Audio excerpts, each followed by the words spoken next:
estamos, una noche más, en riguroso directo, en el oscuro jardín del manicomio, que diría Leopoldo María Panero. ¿Verán cosas que cuestan la vida a los humanos? No lo creo, pero de lo que sí hablaremos será de política. Y para ello tenemos a Iván de Santiago, abogado, buenas noches. ¿Qué tal? Buenas noches. Estoy esforzándome mucho por vocalizar, porque José Quesada, que también lo tengo aquí de invitado, me lo ha sugerido y yo le hago caso. Buenas noches, José. Buenas noches. ¿Cómo estamos? Pues nunca peor. Nunca peor. Hace un calor importante, así que puedo entenderlo. Así que... Pero bueno, gracias que el aire acondicionado funciona bien. Sí. Es una ironía. Pero bueno, aquí estamos, como de costumbre, para hablar de política y nos ponemos a ello con el primer titular del día, del País. Que bueno, que evidentemente ¿a qué se refiere? Pues como siempre, a pactos y elecciones. Luego ya pasaremos a otros temas. El Partido Socialista no descarta un nuevo comité federal que replantee el veto al Partido Popular. Idoia Mendia y Sara Hernández mantienen la tesis oficial del no a un ejecutivo popular. Bueno, aquí tenemos el titular y bueno, lo dejo en vuestras manos. Adelante. No, bueno, supongo que titulares como este vamos a verlos de aquí a un tiempo muy 50.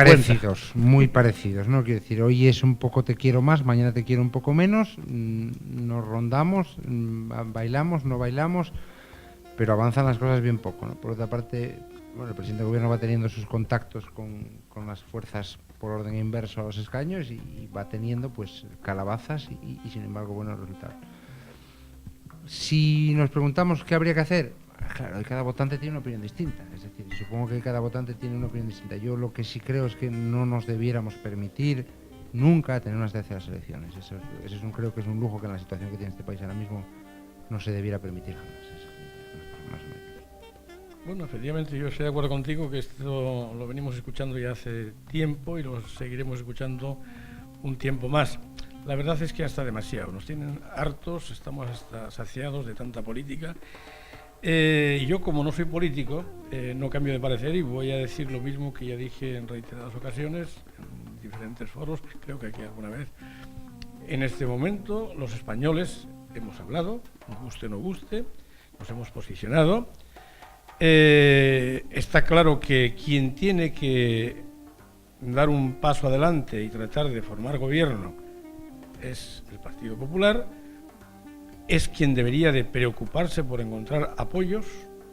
No creo que se haya movido demasiado hasta la fecha el señor Rajoy, todo apunta que está esperando a ver lo que deciden los varones del PSOE en este ¿cómo se llama lo que tienen entre congresos? Comité Federal, ¿no? Sí, el comité, efectivamente, el Comité Federal. A ver lo que deciden, porque es verdad, y eso ya lo sabemos de las elecciones anteriores, que los que tienen, parece ser, mucho que ocultar, mucho que esconder del viejo socialismo, son los más interesados, incluso no en que se abstenga, no en que se abstenga Pedro Sánchez, sino en que incluso forme un gobierno de coalición con el Partido Popular. Yo dije en alguna ocasión que esto a mí me parece una falta total y absoluta de respeto hacia los votantes que votaron al PSOE y a otras fuerzas de izquierdas. Por una parte, y por otra, pues yo creo que es casi hasta ridículo, es decir, aliarse con tu enemigo, o por lo menos con tu oponente a lo largo de todos estos años, es absurdo. Y no me sirve ni siquiera por el bien, lo que podrían decir el bien general de no volver a unas terceras elecciones. Creo que quien tiene que formar gobierno, insisto, es el señor Rajoy y buscar acuerdos con aliados de su misma idea o ideario, ¿no? Y si no lo logra, entonces quizás haya que empezar a hablar de nuevo quién puede ser otra alternativa. En ese caso podría serlo el PSOE, aliado con fuerzas de izquierdas, bueno, o con otros grupos parlamentarios. Hombre, yo ahí discrepo contigo en el sentido que yo sí creo que el presidente sí se está moviendo. Es decir, está haciendo lo que puede hacer. Es decir, él sabe que tiene un marco al que dirigirse, el marco ideológico que podría pactar con él, y un marco que digamos que no es ideológico, sino que puede pactar con cualquier partido. Es decir, Coalición Canaria en su día le dio la investidura con aquel voto famoso Felipe González en su día. Coalición Canaria pactó con el PSOE, pactó con el PP, un partido que digamos que es posibilista, podríamos decir, ¿no? A partir de ahí, yo creo que se va a acercar a Ciudadanos, y yo creo que Ciudadanos tendría que ahora llegar a una confluencia con el PP para que haya ese gobierno. Incluso con eso seguirían faltando escaños, es decir, estamos hablando de que faltarían 3, 4, 5 escaños. Los 6 del PNV entran en ese marco ideológico más o menos. A partir de ahí, decía José, que sería contra natura, digamos, un pacto PP-PSOE. Yo no creo nunca que el Comité Federal vaya a permitir al PSOE votar a favor de la investidura de Mariano Rajoy. Eso lo tengo claro. O sea, yo creo que no lo van a permitir jamás. Ahora, sí creo y espero que la responsabilidad lleva a extenderse para que haya gobierno. Es decir, yo sí creo que la responsabilidad lleva a extenderse. Porque tú decías, aliarse con su enemigo. Hay que ver ahora quién es el enemigo del PSOE. Es decir, ¿quién es el verdadero enemigo del PSOE? ¿El verdadero enemigo del PSOE es el PP o es el universo Podemos, podemos decir, ¿no? Quiero decir, lo que lleva Podemos consigo, que estuvo en todas las encuestas a punto de protagonizar ese famoso sorpaso. Es decir, desde el punto de vista del PSOE, ¿qué haces? ¿Te quedas a la espera de ver si hay unas nuevas elecciones o dentro de 4 años te pasan por la izquierda los de Podemos, o facilitas un gobierno en el sentido de, bueno, vamos a ver si participamos en él o no participamos, pero en todo caso votamos, digamos, políticas de izquierda desde la vista del PSOE, pero permitiendo que haya gobierno en el país, porque lo que yo no creo es que el 20 de diciembre podamos estar en las urnas, porque el país no se puede permitir un año entero sin gobierno.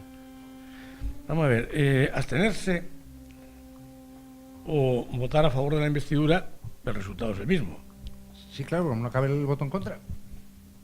Claro, no cabe el voto en contra, claro. Bien. No se puede votar en contra. Sí, quiero decir, el único sitio en el que no cabe el voto en contra es en Asturias, por ejemplo, bueno, que no está la situación. Puedes votar en contra. Que pero también deberían cambiarlo, porque hay que estar a favor o en contra, o abstenerse. Hay 3 pero ya opciones. ves que nos da la situación que tenemos en Asturias, es decir, un presidente con el escaso respaldo que tiene Javier Fernández aquí, que le impide prácticamente gobernar, si te das cuenta. El hombre lleva un año de legislatura que puede hacer pocas cosas, o sea, puede, mejor. pero coincido contigo, votar que no o abstenerse, en este caso sería la misma. Sería la misma, si el resultado es el mismo, ¿no? Entonces, yo creo que eso sería la última de las posibilidades. Es decir, primero, que trate de formar gobierno el Partido Popular con todos sus acuerdos, de los partidos convergentes, los partidos de derechas, que hay votos suficientes, vamos, quiero decir, puede contar con apoyos suficientes, hay que negociarlos, obviamente. Y esa labor es del presidente en funciones, es de Rajoy, ¿no? A partir de ahí, probablemente, yo creo que los que eran enemigos ayer, vamos a decir enemigos entre comillas, hoy pueden ser compañeros. También tú me hablas de que Rajoy tendría que estar hablando ya con Ciudadanos y que Ciudadanos tendría que unirse. Bueno, y es posible que lo hagan, aunque bien sabes que la vez anterior Ciudadanos pactó con el PSOE y dijo por activa y por pasiva que a Rajoy no lo aceptaban bajo ningún concepto, ¿no? Pero eso fue ayer y hoy es diferente, vamos. Con lo cual tampoco sería nada de extraño que el Partido Socialista y Podemos guardaran las armas en el cajón y se aliaran para poder formar un gobierno progresista. Esas son las dos opciones, pero esta sería la segunda. Yo creo que, y esto es un paréntesis que abro, aquí sí se le puede, y creo que el electorado le pasó factura, en las elecciones anteriores, Pablo Iglesias se pasó, sin haber marcado ninguna línea roja que tan de moda hasta ahora, se pasó, y el hecho de esperar unas nuevas elecciones que podían serle favorables, al final le resultaron negativas. No estamos en las mismas condiciones, con lo cual ese pacto también sería posible, ¿no? Creo que esa sería la segunda opción, después de Rajoy, Pedro Sánchez, y por último, si efectivamente ninguna de estas dos opciones fuera posible, creo que efectivamente se podría pactar un gobierno, pero yo no diría de coalición, sino que el Partido Socialista, con la abstención, marcara de alguna manera, porque puede hacerlo, un gobierno a la más progresista, es decir, marcara unos mínimos, y si no, es evidente que si no cuenta con una mayoría o con un respaldo sólido el Partido Popular, puede haber un voto de, ¿cómo se dice, hombre?, una moción de censura, o simplemente pueden tumbar al gobierno en unos meses, ¿no? Creo que sería la tercera opción. Bueno, antes de cambiar de tema, que tenemos que ir haciéndolo ya, sí voy a intentar plantear una pregunta que yo creo que podría hacerse tal vez el espectador en casa, a lo mejor me equivoco.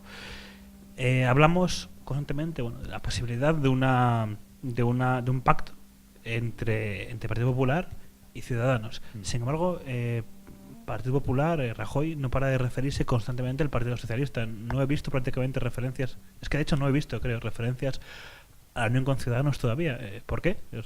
Bueno, yo creo que primero porque cuenta con que Ciudadanos va a tener que apoyar, y segundo porque Ciudadanos no es decisivo. Es decir, si sumas PP, Ciudadanos y tienes el problema de que los otros, digamos que del espectro de derecha, como decía José, son PNV, que va a...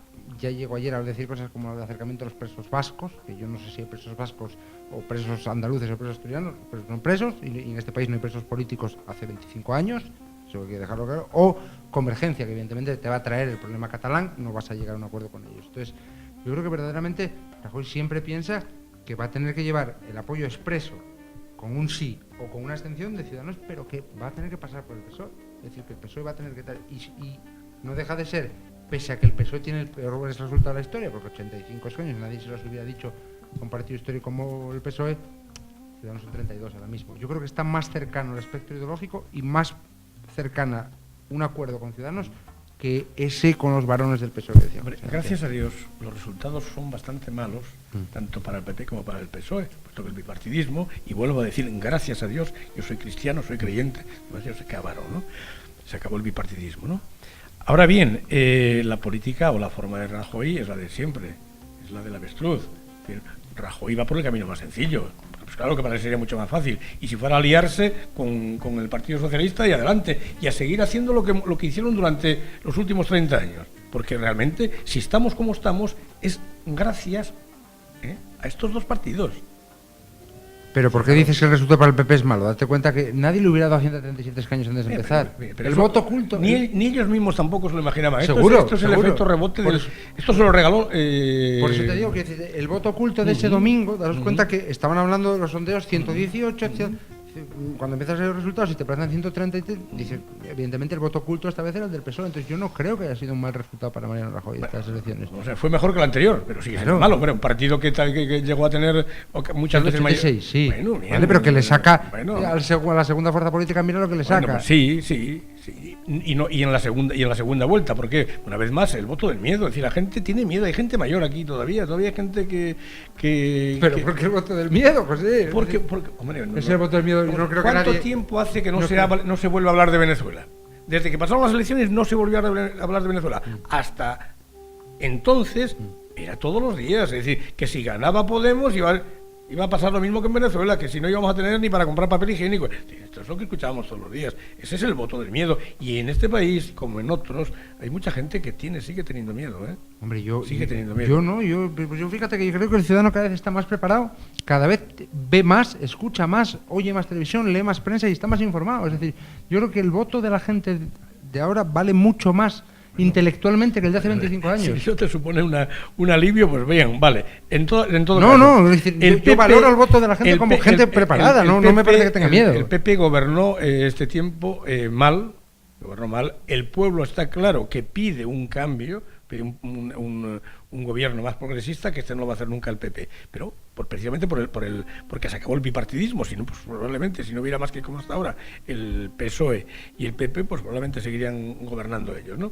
Pero no es el caso. Entonces, ahora mismo Rajoy tiene que moverse. Es que la política que suya es siempre la misma, es decir, agachar la cabeza, meterla como la ves tú, debajo de la arena, y aquí me las den todas.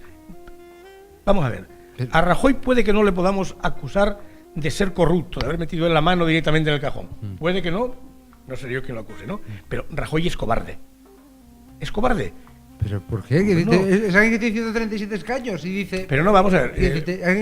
137 la gente quiere un cambio. A mí no me parece que 137 escaños sea que la gente quiere un cambio. Pero el cambio empieza... Hombre, vamos a ver. Si sumamos la izquierda y la derecha... Sí. Claro, pero estás hablando de dos fuerzas, de tres fuerzas casi irreconciliables. Es decir, el grupo Unidos Podemos, que ya tiene problemas entre sí, y unido al PSOE, eso es un cóctel... Es decir, seamos sinceros, ¿vemos capaces de hacer Izquierda Unido Podemos y PSOE un gobierno en este país? Poder, todo es posible. Bueno, claro, lo mismo que se está diciendo un día antes en campaña, pero un gobierno objetivo de tres fuerzas tan antagónicas, Yo lo veo muy complicado. Entonces, el PP, el PSOE y Podemos no son tan antagónicos, ¿eh? Pues, si te das cuenta, en campaña la mayor guerra fue interna entre ellos.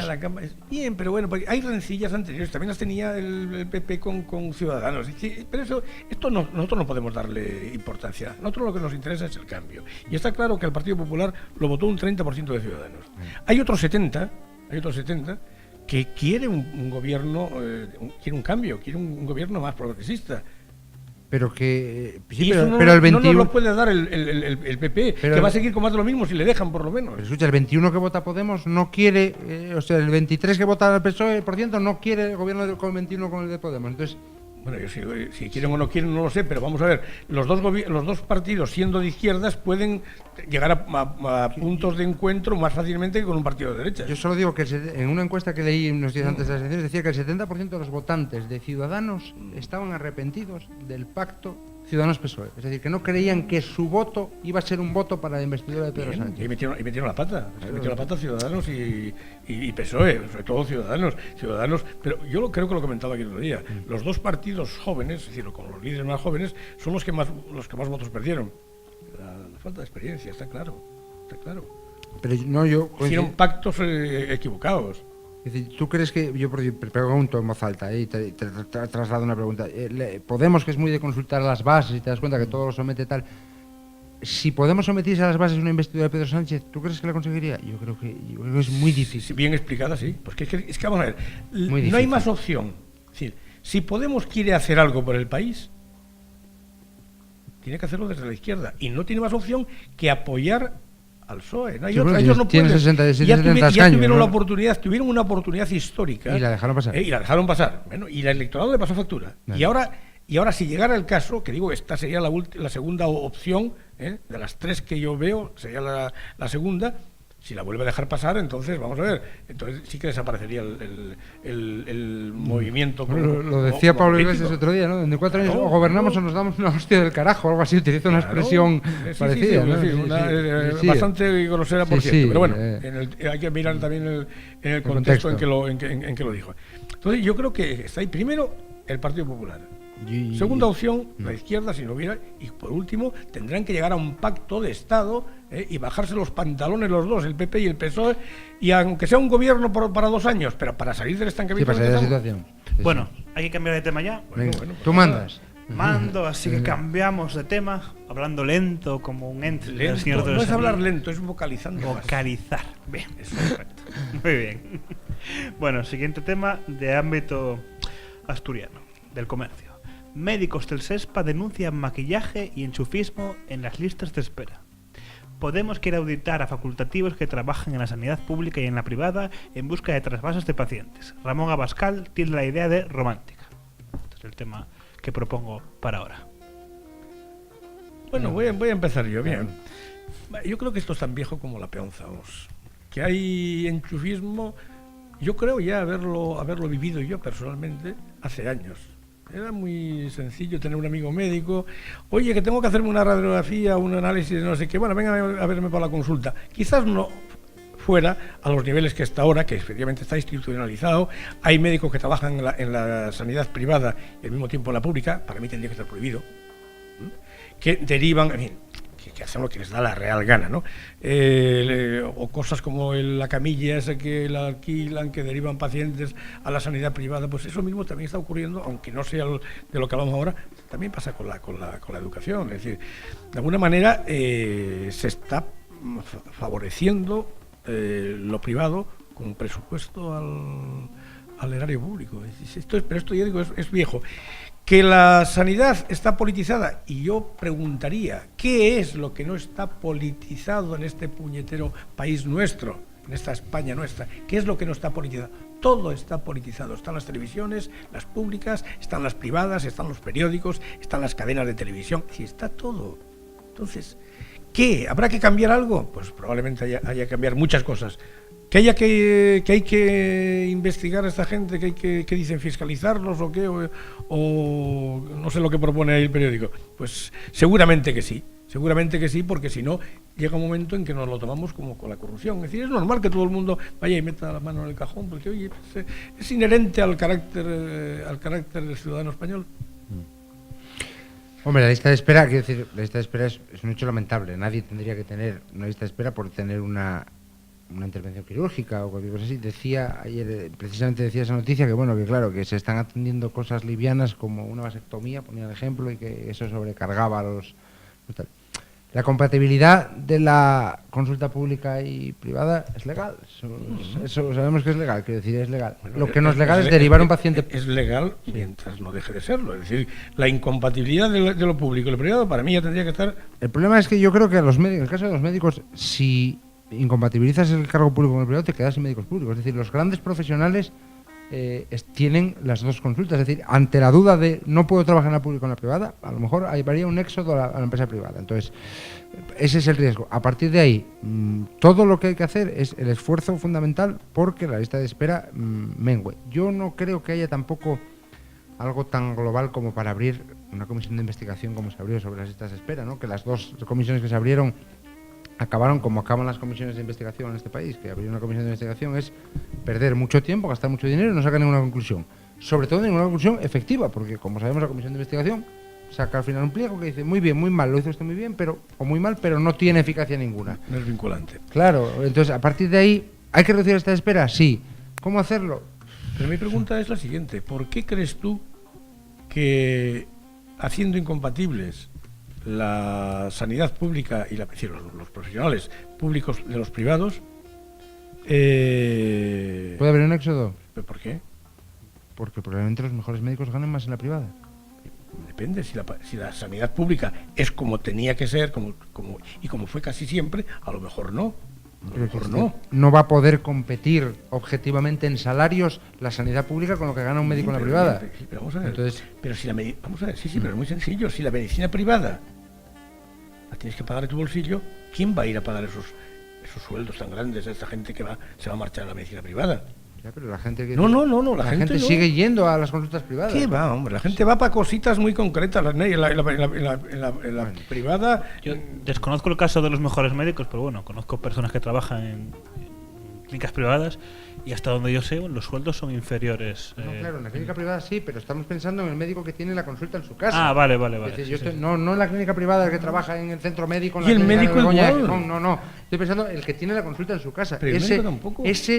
Su verdadero fuente de ingresos no son los 2.500 euros que le paga la no, sino el paciente. Claro, ese paciente que atiende por la tarde. Bien. Lo que es ilegítimo es derivar un paciente de la sanidad pública a la privada, eso sin duda. Sí, pero como eso no se hace, aparentemente no se nota, pero ahora yo te voy a dar una segunda parte. Si todos esos médicos que tienen consulta privada, dime, ¿hay alguno que tenga, vamos a quitar 4 traumatólogos o oftalmólogos de renombre que tengan una clínica, digamos, en condiciones? ¿Pero cuentan con los medios técnicos que cuenta la sanidad pública? No.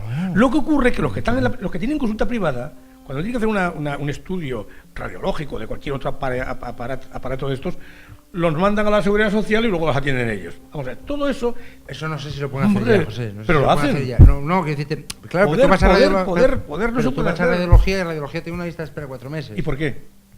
Bueno, pero quiero decir que si yo soy médico particular y te atiendo y te digo, vete a la Seguridad Social a hacer la radiografía para que te salga gratis, y tardas 4 meses, me acabas diciendo, voy a pagar a Miranda. No, porque cuando vas de parte del médico, radiólogo. Cuando vas de parte de ese médico que a lo mejor es el jefe del servicio o alguien importante en ese hospital, pues pasas con preferencia. Eso se retroalimenta. La sanidad pública. Yo no quiero pensar tan mal. La sanidad pública es bastante mejor que la privada. Sin duda, y de hecho, no quiero sanidad privada. Yo quiero ir a la pública y estoy mucho más tranquilo, me ofrece muchísima más confianza la sanidad pública que la privada. Ahora bien, el tejemaneje ese del que se está comentando, eso existió y si no lo remedian, seguirá existiendo. Hay muchos médicos que efectivamente ganan mucho más, te cobran por una consulta 150 euros, claro. Y oye, mira, vete, vas de parte mía, que te atiendan, que te hagan esto, y vuelve al día siguiente otros 150 euros. Claro, se retroalimentan y en definitiva, sigue siendo, llamándolo de otra forma, es una forma de corrupción como otra cualquiera. Yo que tengo muchos amigos médicos, no desconfío de ellos, pero yo sí te digo que a mí un amigo mío médico siempre me dice, para tonterías la sanidad privada, para lo grave la sanidad pública. Eso quiere decir, sí es cierto. Bueno. Y de hecho decía ahí que tenemos un problema de cáncer en Asturias, la cuarta tasa del país, y evidentemente el cáncer seguimos teniendo en la sanidad pública y tiene un coste de personal y de tratamiento enorme. O sea, pero claro, no vamos a dejar a la gente enferma sin atender, eso está claro. Pero es que está politizada. ¿Quiénes están al mando? ¿Quiénes están dirigiendo los hospitales, ¿son los mejores gestores? ¿O es el amigo de fulano y el de mengano? Hay que creer que sí, José. Pero yo es que mira, hay que creer que sí, yo coño. llegué a un punto de la vida que ya no creo más que en Dios y a veces tengo dudas. Así que imagínate tú como para creer en como para creernos esos gerentes. Claro. Vale. Uno de los aspectos llamativos de esta noticia, ¿no? Es que, por ejemplo, habla el jefe de urología de Luca, ¿no? Ramón Abascal, y bueno, aparte de recriminar la cuestión de las vasectomías y demás, ¿no? Habla de que la sanidad pública está politizada, como acaba de decir José, y añade: muchas de las cosas que digo aquí no solo las conoce el gerente, sino también el consejero de sanidad. O sea, empieza un poco ya como a darle profundidad al asunto. Por si esto puede añadir algo a la conversación. Bueno, yo no conozco a este señor, si oí hablar de él, no lo conozco y no me atrevo a pronunciarme, pero bien, es cuando menos preocupante que alguien como ese doctor hable de esta forma, ¿no? Y más cuando sabemos que si no es en el área sanitaria, si ha habido en otras, como es la de educación, en la que todavía están en juicio, ¿no? Por desvío de fondos, por tejemanejes. Por robar a manos llenas. En una palabra, robar. Sí. Aquí, yo no sé si roban o no roban. Lo que sí tengo claro, alguna vez me tocó enfrentarme cara a cara con algún director de algún centro hospitalario, hace años ya, no viene a cuento, no me acuerdo más ni del nombre, y son funcionarios de segunda, es decir, gente que está allí porque bueno, pues son amigos del consejero o sobrinos del tío de no sé quién, y hay enchufismo. Y esa falta de profesionalidad, a la larga se nota. Porque una persona, si la máquina del tren no funciona, los vagones, por buenos que sean, no avanzan. Es decir, y aquí cuando falla la cabeza, y esto pasa en todas las áreas, es decir, no es solamente en Asturias ni es en política, es en todas las cosas. Nunca no son los que progresan, ni los que prosperan, ni los que crecen, o ascienden los más capacitados, sino con muchísima frecuencia los más inútiles, los más ineptos y los más chaqueteros, los que saben decir amén, sí, guana a todo el mundo. Esto es lamentable, pero es así. Hay muy poco profesional y muy poca capacitación, tanto en la política como en la administración pública. Bueno, yo creo que tenemos que creer en la meritocracia, ¿no? Quiero decir que el que esté arriba haya llegado por méritos. De hecho, hoy decía la prensa todavía que hay que escoger al gerente también del área cuarta por de concurso directo, porque por designación directa, porque no hay candidatos necesarios para presentar. Entonces, es inatractivo también desde el punto de vista de un médico meterse a una jefatura que probablemente tenga un criterio político muchas veces. Es inatractivo para ellos. Es decir, el plus que lleva tener una jefatura de un área o algo de eso no te conlleva tener que acabar en una comisión de estas. ¿Pero por qué tiene que ser un médico para ser jefe de un servicio, de un área de...? ¿Por qué tiene que ser un médico? Sí, eso no lo dudo. José, que el jefe de urología tiene que ser un urologo, ¿no? Claro. Me hablabas del área cuarta. No, o el gerente de un hospital. No, eso lo pueden escoger fuera. Me refiero a un médico acceder a una jefatura de un área no le conlleva un plus salarial lo suficientemente pagado. Que le paguen más. Como esa es una solución, pero no se lleva un plus salarial como para tener que estar ahí explicando, digamos, en la Junta, ante una comisión, qué está pasando con la ley. Que tenga que explicarlo en la Junta, eso es lo grave ya. Que sea la Junta del Principado, ¿no? Estamos hablando de la Junta de Gobierno, ¿no? Pues volvemos a lo mismo. ¿Qué pinta la Junta ahí? No, ahí no va a hacer nada. Y de hecho la comisión de investigación es una pérdida de tiempo. Eso es una pérdida de tiempo, es una pérdida de dinero y al final, y yo empiezo a tener mis dudas, no es nuevo, pero a tener mis dudas de si muchos servicios deberían de estar centralizados. No es de recibo que la sanidad sea diferente aquí a la de Andalucía o a la de Canarias o a la gallega. Es decir, en una palabra, que igual tenemos también que plantearnos hasta qué punto las autonomías sirven para algo o solamente sirven para enchufar a los amigos y a los parientes o son una dificultad para que el país vaya mejor. Puede ser. Cambiamos de tema. Entre duda y duda cambiamos de tema y bueno, pasamos a un titular del Mundo que tenía muchas ganas de leer, la verdad, en voz alta, porque me divierte enormemente. Claro. Esas palabrotas, como las de Pablo Iglesias, ¿no? Como niños de 12 años, que nos encantan las palabrotas. Bueno, pues voy a leerlo con mucho detenimiento y vocalizando mejor que nunca. Bien. Bush urgía a Blair a echarle cojones, y ahí me deleito, para ir a la guerra con Irak. El informe Chilcot, o Chilcot, no lo tengo muy claro, examina en 12 volúmenes la responsabilidad del ex primer ministro británico. Bueno, volvemos a la guerra de Irak y bueno, creo que aquí tenemos una noticia bastante jugosa que una vez más dejo en vuestras manos. Yo escuché ahora mismo a Blair hace las 7:15, me parece, en la radio, decir que, bueno, que efectivamente que había cometido muchos errores, que, bueno, claro, una vez que sale el informe ya todo el mundo comete errores. Bueno, yo creo que a estas alturas, con la perspectiva que tenemos después, todos entendemos que aquello fue un error terrible, que costó muchas vidas, que es un error absoluto y que, bueno, que fue guiado, por lo que vemos, por la testosterona. Es decir, en vez de ser guiado por criterios correctos, pues fue guiado por la testosterona, con lo cual, bueno, aquellos barros traen estos lodos, ¿no? Lo que no sé, que parte de la noticia del Mundo lo dice, es si este solo informe sería suficiente para juzgar a Blair por crímenes contra la humanidad. Eso yo ya me parece excesivo, sinceramente, me parece ir mucho más allá. Y solo quiero hacer un matiz en beneficio de Blair con la dificultad que tiene esto. La perspectiva que tenemos hoy de esto no es la perspectiva que teníamos con el escaso tiempo que había transcurrido desde el 11S. Es decir, es la única posibilidad de defensa intelectual que se me ocurre desde ese punto de vista. Lo demás, evidentemente, todo fue un error. Todo fue un error. Yo voy a ser optimista y voy a decir que tenemos que dar gracias a Dios. Gracias a Dios de que, habiendo estado como estuvo el futuro de la humanidad y del mundo en manos de un loco, el que le echa cojones a la cosa, que yo no sé si tendría mucha testosterona o ya estaba en pleno climaterio, un hombre quizás tímido o indeciso, como es el caso del primer ministro británico, de Tony Blair, y me quedo con la ganas de decirlo, aunque las circunstancias lo permiten, pero no voy a decirlo. Vaya hombre.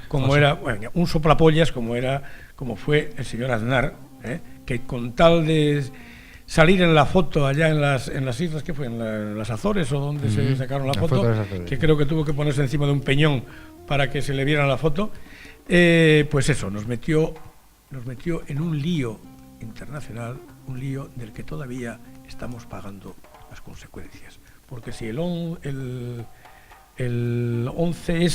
en Nueva York, cuando las Torres Gemelas, los atentados que luego tuvimos en España, ¿acaso no tienen nada que ver, no están influenciados por nuestra participación absolutamente innecesaria e injustificada, como después se pudo ver en esa guerra en la que nos metió el señor Aznar siguiendo los pasos de los líderes? Hombre, es que seguir a la Gran Bretaña y a los Estados Unidos en semejante aventura bélica, este charlotín le crecieron hasta los bigotes, que luego creo que se los cortó por una apuesta. Sí, gracias a Dios que no nos metieron en un lío mayor y apretó el loco aquel el botón, y hubiera acabado con medio planeta.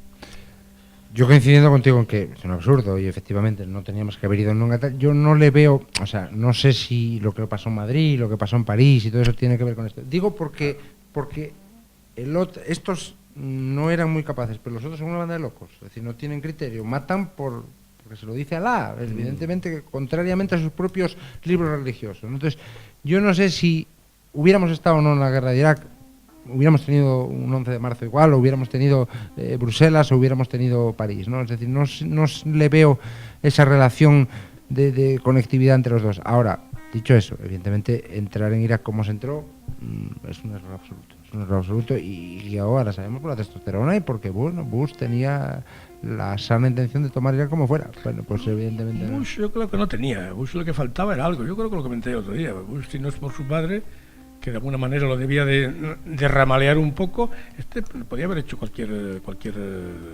salvajada. Sí. Este tío yo creo que está totalmente desequilibrado, el Bush hijo, Pero bueno, la cuestión es que eso ya pasó, pero hay algo que es más preocupante. ¿Por qué no se acaba con la guerra de Irak? ¿Por qué no se acaba con esa guerra? Y además se alimentan o se inician otras nuevas, como es el caso de Siria, etcétera, etcétera. Porque claro, el mundo musulmán está pagando todas las culpas, pero ¿hasta qué punto las tiene? porque bien sabemos que el Al-Qaeda era un grupo que fue forjado, apoyado y proyectado desde los Estados Unidos. Formado militarmente, sin duda. Luego les creció, esto es como que compran una serpiente, una culebrita así pequeña, y luego resulta que es una boa y no la puede tener en casa. Esto es lo que les pasó a los americanos. Pero date cuenta que yo no soy de los que creo tampoco que Papá América nos cuida, no creo eso, pero sí creo que, bueno, que en cierto modo, iba a decir que esa versión al mundo musulmán se la merecen. No, tampoco es eso. Pero quiero decir que en el mundo musulmán sí surgen estos grupos radicales que no surgen en las demás confesiones religiosas. Es decir, es muy difícil que un católico, un anglicano, un judío se ponga a matar por matar. Y esta gente mata por matar. Mata por matar. Cierto. Mata por matar. Y todo este sector de musulmán, Siria, Irak, es decir, ¿por qué seguimos en guerra? Y es el único punto del mundo donde hay una guerra, bueno, más allá de las guerras fratricidas que puede haber en los pequeños estados que son fundamentalmente basados en la pobreza, ¿no? Es decir, ¿pero a quién interesa esta guerra? A nadie. Decir, bueno, ni a Estados Unidos. Si no les interesara, ya no existían. Ya no existían. No, es imposible. Es decir, lo que está pasando en Siria ahora mismo, si te das cuenta, es que Bashar al-Assad, que pasó de ser el bueno, el malo, el bueno, porque era muy malo, era un dictador muy malo, pero los que vinieron... Era su padre, sí. Claro, pero los que vinieron después, es decir, Estado Islámico por otro lado, son peores. Sí. Son peores. Pero el Estado Islámico realmente no existe. Y si no existe como tal, no está ni reconocido, son un grupo de locos. Son un grupo de locos. Pero ¿por qué están creciendo? No me digáis a mí que los Estados Unidos, con todo el poderío militar que tienen... ¿No puede acabar con ellos? Claro. Yo creo que no, porque date cuenta que ellos sí que se alimentan de algo que es lo único que no puedes controlar, que es esa fe ciega. No, que fe no tiene, no, esa gente no es musulmán ni es nada. No te estoy diciendo fe quizá en Dios, es decir, fe en su Dios, fe en algo que creen, en esa guerra santa que ellos creen, y eso da igual que la única posibilidad que tienes es matar a un tío para que no mate. Es que no hay más que ver que los atentados de París, ¿quiénes fueron los autores materiales? De musulmanes, el nombre, de origen. Eran hijos de inmigrantes musulmanes, pero vamos, gente que bebía, gente que fumaba, gente que no sigue los dictados del profeta, porque el Islam es una religión pacífica. Totalmente y perfectamente compatible, quitando en dos puntos importantes, con el cristianismo. Es decir, el Islam acepta a Jesús como profeta enviado de Dios, más importante que Mahoma, porque Jesucristo nació hijo de mujer virgen, sin intervención de varón, mientras que el profeta Mahoma no, con lo cual eso, es decir, que Jesucristo no es Dios, sino que es enviado de Dios, el profeta, el primero de los profetas, es una de las grandes diferencias. Es decir, un musulmán nunca va a aceptar que Jesucristo es Dios. Y otra, que no tienen una autoridad, que eso también puede ser un inconveniente, aquí en el mundo, como la tienen los católicos, que es el Papa, o los obispos en las iglesias reformadas. Pero aparte de eso, el Islam y el cristianismo convergen en muchísimas... De hecho, son dos religiones derivadas del abraísmo. Sí, el mismo tranco. Pero por eso es extraño, ¿no?, que sí sean capaces de crear grupos tan violentos, tan ilógicos, es decir... No los crean. Esos grupos... O surgen digamos, de ellos siempre. Es decir, no hay un grupo católico que mate gente. Bueno, hubo. Bueno, ahora no hay porque no. Es decir, el Islam es un gran problema que tiene, que es hay estados que se rigen, aunque solamente sea que la ley islámica, que la ley civil. Ley islámica, que luego no es verdad, porque por ejemplo Marruecos es un país musulmán. El rey es el sucesor del profeta, pero tiene leyes civiles igual que las nuestras. Pero el gran problema, el gran reto que tiene el Islam, y me estoy desviando del tema, es un ayornamiento, una puesta al día, porque el Islam está igual que hace 1500 años, cuando la época del profeta no se cambió absolutamente nada, y es evidente que necesita una puesta al día.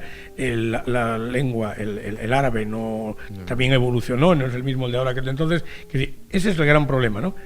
Pero por lo demás, pensar que los musulmanes son como eso que vemos en la televisión, que matan, que cortan cabezas, que huellan a los niños, vamos, que violan, no. Esos son 4 locos que ocasionalmente son musulmanes. Y que se basan a veces en un texto coránico distorsionado. Eso es una interpretación errónea. Como pasa, oye, no hace falta ir tan lejos, aquí tenemos todavía estos obispos que van contra que atacan de forma misericordia a los homosexuales y el divorcio, el aborto, etcétera, etcétera, que se apoyan también en textos bíblicos, pero totalmente sacados de contexto y, por supuesto, haciendo una exégesis totalmente equivocada, ¿no?